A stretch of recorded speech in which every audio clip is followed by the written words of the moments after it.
Rich dad poor dad अमेरिकी लेखक और व्यवसायी रॉबर्ट टी कियोसाकी द्वारा लिखित एक प्रसिद्ध पुस्तक है। यह पुस्तक व्यक्तिगत वित्त, निवेश और वित्तीय स्वतंत्रता के बारे में सिखाती है। इसमें लेखक ने अपने जीवन के दो महत्वपूर्ण व्यक्तियों के अनुभव साझा किए हैं, उनके गरीब पिता पुअर डैड और अमीर पिता रिच डैड। गरीब पिता उनके जैविक पिता थे जो एक शिक्षित व्यक्ति थे और सरकारी नौकरी करते थे, जबकि अमीर पिता उनके दोस्त माइक के पिता थे जो कम शिक्षा प्राप्त करने के बावजूद एक सफल व्यवसायी बने। इस पुस्तक का मुख्य उद्देश्य यह समझाना है कि अमीर और गरीब लोगों के वित्तीय दृष्टिकोण में क्या अंतर होता है। भाग 1, शिक्षा और पैसे का दृष्टिकोण। पुस्तक की शुरुआत में कियोसाकी बताते हैं कि उनके दोनों पिता जीवन में पैसे को लेकर पूरी तरह से विपरीत विचार रखते थे। गरीब पिता मानते थे कि शिक्षा और अच्छे अंक ही एक सफल करियर का रास्ता है। वे हमेशा यही कहते थे, पढ़ाई करो, अच्छी नौकरी पाओ और मेहनत से पैसे कमाओ। दूसरी ओर अमीर पिता का मानना था कि शिक्षा के साथ साथ वित्तीय शिक्षा भी बहुत महत्वपूर्ण है। वे मानते थे कि अगर आप चाहते हैं कि पैसे आपके लिए काम करें, तो आपको निवेश करना और व्यवसाय की समझ होनी चाहिए। भाग 2, संपत्ति और देनदारियों के बीच अंतर। कियोसाकी पुस्तक में बताते हैं कि अधिकांश लोग अपनी संपत्ति और देनदारियों के बीच अंतर नहीं समझते। वे समझाते हैं कि संपत्ति एसेट्स वे चीजें हैं जो आपके पासिव इनकम बढ़ाती हैं, जबकि देनदारियां लायबिलिटीज वे चीजें हैं जो आपके पैसे को खींच लेती हैं। गरीब लोग अक्सर अपनी सारी कमाई खर्च कर देते हैं और फिर कर्ज में फंस जाते हैं, जबकि अमीर लोग अपनी आय को संपत्ति में निवेश करते हैं। उदाहरण के लिए, एक घर को अक्सर संपत्ति माना जाता है, लेकिन अगर वह आपको कोई पैसा नहीं कमा रहा है और आप उस पर कर्ज चुका रहे हैं, तो वह वास्तव में एक देनदारी है। भाग 3, पैसे के लिए काम करना बनाम पैसे को आपके लिए काम कराना। लेखक के अनुसार गरीब और मध्यम वर्ग के लोग अक्सर पैसे के लिए काम करते हैं। वे अपनी नौकरी से आय अर्जित करते हैं और उसे खर्च कर देते हैं। वहीं अमीर लोग पैसे को अपने लिए काम कराना जानते हैं। वे निवेश करते हैं, जिससे वे पैसे से अधिक पैसा कमाते हैं। उदाहरण के तौर पर, स्टॉक मार्केट में निवेश करना, रियल एस्टेट में निवेश करना या किसी व्यवसाय में पैसा लगाना ऐसे तरीके हैं जिनसे आप पैसे को अपने लिए काम करवा सकते हैं। भाग 4, वित्तीय शिक्षा की जरूरत। कियोसाकी का कहना है कि वित्तीय शिक्षा की कमी के कारण ही अधिकांश लोग वित्तीय रूप से संघर्ष करते हैं।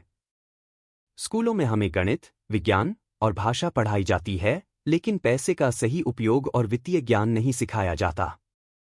इसलिए अधिकांश लोग अपनी पूरी जिंदगी नौकरी में बिता देते हैं और सेवानिवृत्ति के समय भी वित्तीय समस्याओं से जूझते रहते हैं।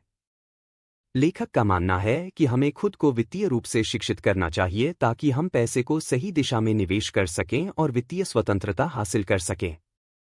भाग 5, निवेश का महत्व। रिच डैड के अनुसार केवल नौकरी पर निर्भर रहना वित्तीय स्वतंत्रता प्राप्त करने का सही तरीका नहीं है। आपको अपने पैसे को निवेश करना आना चाहिए ताकि वह बढ़ सके। लेखक बताते हैं कि अमीर लोग अपने पैसे को स्टॉक, बॉन्ड, रियल एस्टेट और व्यवसाय में निवेश करते हैं। इससे उन्हें निष्क्रिय आय पैसिव इनकम प्राप्त होती है। निष्क्रिय आय वह आय होती है जो बिना सक्रिय काम किए आती है, जैसे किराए से आने वाला पैसा या स्टॉक से मिलने वाला डिविडेंड।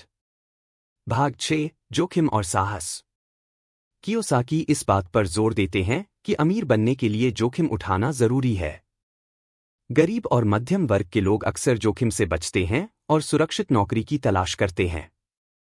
लेकिन अमीर लोग कैलकुलेटेड रिस्क्स लेते हैं और नए अवसरों का फायदा उठाने की कोशिश करते हैं।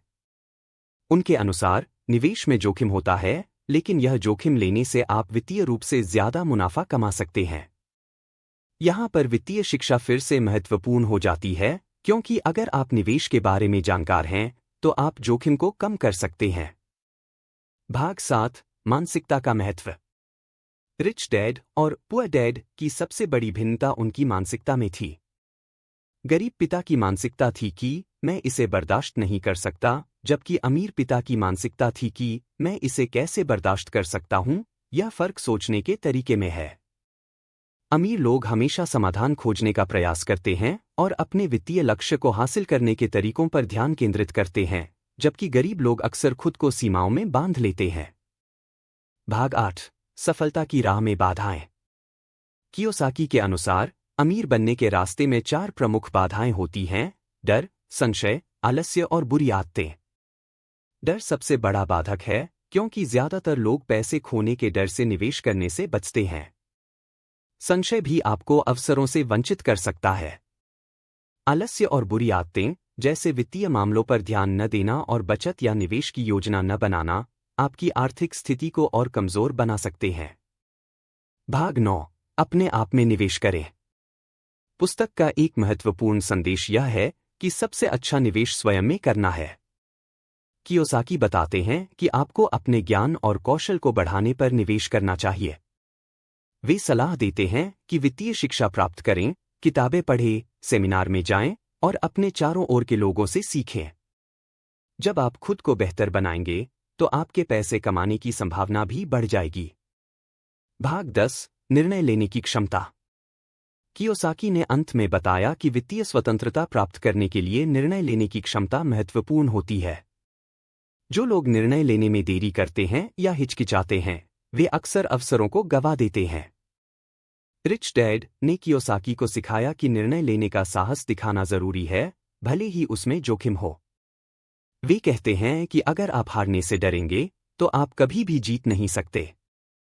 रिच डैड पुअर डैड एक प्रेरणादायक पुस्तक है जो वित्तीय ज्ञान, निवेश और धन बनाने के विभिन्न तरीकों पर ध्यान केंद्रित करती है। यह पुस्तक आपको सिखाती है कि केवल एक नौकरी पर निर्भर न रहें, बल्कि अपनी संपत्ति और निष्क्रिय आय को बढ़ाने के तरीकों पर ध्यान दें। यह हमें सोचने पर मजबूर करती है कि पैसे को हमारे लिए कैसे काम कराना चाहिए और हमें वित्तीय शिक्षा की आवश्यकता क्यों है। कुल मिलाकर, यह पुस्तक उन लोगों के लिए एक मार्गदर्शक है जो वित्तीय स्वतंत्रता और अमीरी की ओर बढ़ना चाहते हैं। यह हमें अपनी मानसिकता बदलने और अपनी वित्तीय शिक्षा में निवेश करने की सलाह देती है, ताकि हम अपने भविष्य को बेहतर बना सकें।